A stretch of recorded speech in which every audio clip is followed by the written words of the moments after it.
आप सभी को जय मसीह की। मेरे प्रिय भाई बहनों, आज का हमारा वचन है मत्ती का 4 का पहला पद।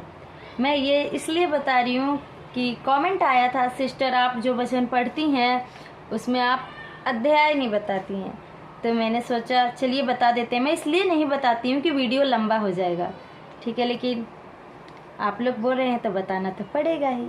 तो मेरे प्रिय भाई बहनों, आप लोग इस वीडियो को पूरा देखिएगा, तभी जाके आप सभी को समझ आएगा, ठीक है। तो आइए हम अपना प्यारा सा वचन स्टार्ट करते हैं। यीशु की परीक्षा, यानी तब आत्मा यीशु को जंगल में ले गया ताकि इब्लिस से उसकी परीक्षा हो। वह 40 दिन और 40 रात निराहार रहा। तब उसे भूख लगी। तब परखने वाले ने पास आकर उससे कहा, यदि तू परमेश्वर का पुत्र है तो कह दे कि ये पत्थर रोटियां बन जाए। आमीन।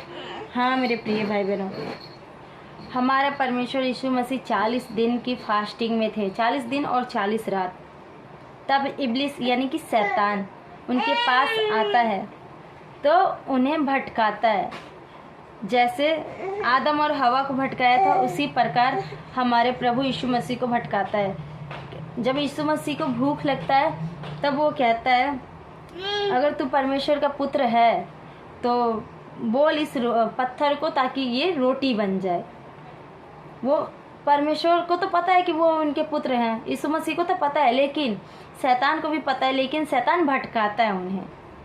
जैसे आदम और हवा को भटकाया था उसी तरीके से यीशु ने उत्तर दिया, लिखा है, मनुष्य केवल रोटी ही से नहीं परंतु हर एक वचन से जो परमेश्वर के मुख से निकलता है जीवित रहेगा।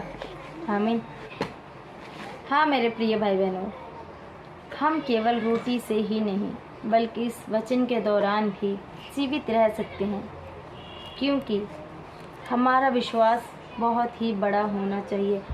आने वाला समय ऐसा होगा कि हम मसीह भाई बहनों को रोटी भी नसीब नहीं होगी, लेकिन आने वाले समय में ये बाइबल भी हमसे छिन जाएगी, लेकिन हमें परमेश्वर का वचन याद रहेगा, हमें परमेश्वर पर भरोसा रहेगा, तो परमेश्वर हमें हमारे पेटों को ऐसे ही भरेगा, ठीक है, इस वचन के दौरान। तो चलिए हम आगे पढ़ते हैं।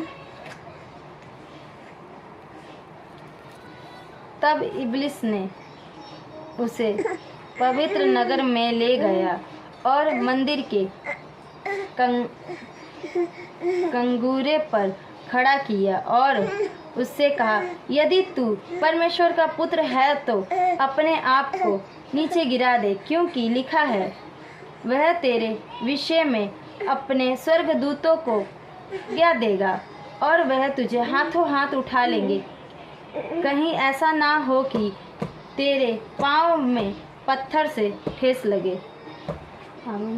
हाँ मेरे प्रिय भाई बहनों, शैतान इस प्रकार से बोलकर हमारे प्रभु यीशु मसीह को भटकाता है, लेकिन मैं आपको एक बात बता दूं, शैतान भी वचन के द्वारा ही हमला करता है हमारे ऊपर, ठीक है। शैतान पहले स्वर्गदूत था और उसे भी इस वचनों के बारे में पता है, तो शैतान भी हमें ऐसी बातें बोलता है ताकि हम भटक जाएं, लेकिन वचन के तरफ से ही बोलता है, तो हमें ऐसा लगता है कि हमारा प्रभु यीशु मसीह के उधर से होगा। नहीं, हमें समझने की और बुद्धि की आत्मा चाहिए और हमें इसके लिए प्रार्थना भी करना है, ठीक है। तो आइए हम आगे पढ़ते हैं। मेरे प्रिय भाई बहन, ये तो बिल्कुल सही लिखा है कि स्वर्गदूत हमें यानी कि परमेश्वर का हाथ हाथ उठा लेते। सिर्फ यीशु मसीह के बारे में ही नहीं, ये हम सबके बारे में लिखा है कि स्वर्गदूत हमें हाथों हाथ उठा लेंगे, हमारे पैर में ठेस भी नहीं लगने देंगे, हमें कुछ नहीं होगा, बस हमारा विश्वास मजबूत होना चाहिए, ठीक है। यीशु ने उससे कहा, ये भी लिखा है, तू प्रभु अपने परमेश्वर की परीक्षा ना कर। हाँ मेरे प्रिय भाई बहनों, हमें अपने प्रभु की परीक्षा नहीं लेना है, क्योंकि हमारा प्रभु हमसे परीक्षा ले सकता है लेकिन हम नहीं ले सकते। वो हमारा कुम्हार है और हम उसके मिट्टी हैं। तो मिट्टी कुम्हार से नहीं कहने जाएगी कि आप मुझे ऐसा बनाइए या वैसा बनाइए। जैसे कुम्हार बनाएगा वैसे ही मिट्टी बनेगी। फिर इब्लिस उसको एक बहुत ऊंचे पहाड़ पर ले गया और सारे जगत के राज्य और उसका वैभव दिखाकर उससे कहा, यदि तू गिर कर मुझे प्रणाम कर तो मैं यह सब कुछ तुझे दे दूंगा।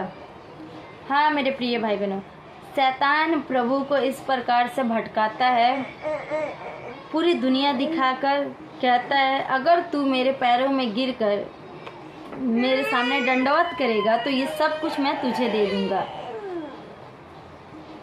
तो मेरे प्रिय भाई बहन, शैतान हम लोगों को भी इसी प्रकार से भटकाता है, हमें लालच देता है बहुत सारी चीज़ों को, ताकि हम परमेश्वर को छोड़कर शैतान के आगे दंडवत करें तो वो हमें ऐसा देगा वैसा देगा। लेकिन हमें ऐसा नहीं करना है, हमारा वो ज़िंदगी पाप से भरा होगा। लेकिन जो हम प्रभु के साथ रहेंगे, प्रभु के सामने दंडवत करेंगे तो वो हमारा ज़िंदगी एकदम पुण्य जैसा होगा। ठीक है, तो आइए हम आगे पढ़ते हैं। तब यीशु ने उससे कहा, हे शैतान दूर हो जा, क्योंकि लिखा है, तू प्रभु अपने परमेश्वर को प्रणाम कर और केवल उसी की उपासना कर। तब शैतान, यहाँ पे मैं रुकूंगी। मेरे प्रिय भाई बहनों, परमेश्वर शैतान को डांट कर भगाए तभी शैतान गया। हमारी ज़िंदगी में भी अगर शैतान आता है तो हमें उसे डांट कर भगाना है। ठीक है, फिर तब शैतान उसके पास से चला गया और देखो स्वर्गदूत आकर उसकी सेवा करने लगे। आमीन। हाँ मेरे प्रिय भाई बहन, अगर हम भी अपने ज़िंदगी में सफलता पाते हैं, अपने काम में नहीं भटकते हैं, हम जो प्रभु का काम करते हैं उसमें अगर हम सफलता पाते हैं तो स्वर्गदूत हमारा भी सेवा करेगा। क्योंकि एक चीज़ आप नोटिस कीजिए, उस समय प्रभु यीशु मसीह परमेश्वर बनकर पृथ्वी पे नहीं आए थे, मनुष्य बनकर आए थे। इसलिए अगर हम अपने काम में सफल होते हैं तो स्वर्गदूत हमारा भी सेवा कर सकता है। क्यों? क्योंकि हमारा विश्वास प्रभु यीशु मसीह जैसा मजबूत होना चाहिए, जैसे प्रभु यीशु मसीह का मजबूत था, इसी प्रकार से हमारा भी विश्वास मजबूत होना चाहिए। तो मेरे प्रिय भाई बहनों, मैं यहाँ से विदा लेती हूँ। आप सब अपना प्यार मेरे साथ ऐसे ही बनाए रहिए, और जहाँ भी मेरे से गलती हुई हो तो मुझे माफ़ कीजिएगा। और मेरा बाबू मुझे बहुत ही परेशान कर रहा है, लगता है इसको नींद आएगा। तो मेरे प्रिय भाई बहनों, आप लोग ऐसे ही मेरा साथ देते रहिए, सपोर्ट करते रहिए। और कहीं कहीं मैं सही से समझा नहीं पाई हूँ, इसके लिए मैं क्षमा चाहती हूँ, क्योंकि मुझे जितना आता है मैं उतना आप लोगों को समझाती हूँ। और जहाँ पे भी गलत लगे वहाँ पे प्लीज़ आप लोग कमेंट करके बताइएगा, ताकि मैं वहाँ पे अपने हर चीज़ में सुधार लाऊं। ताकि मैं कोशिश कर रही हूँ कि अच्छे से अच्छा तरीके से समझाने पाऊँ आप सभी को। तो मेरे प्रिय भाई बहनों, आप सभी को जय मसीह की। God bless you. प्रभु आप सभी को ढेर सारा आशीष दे। जय मसीह की।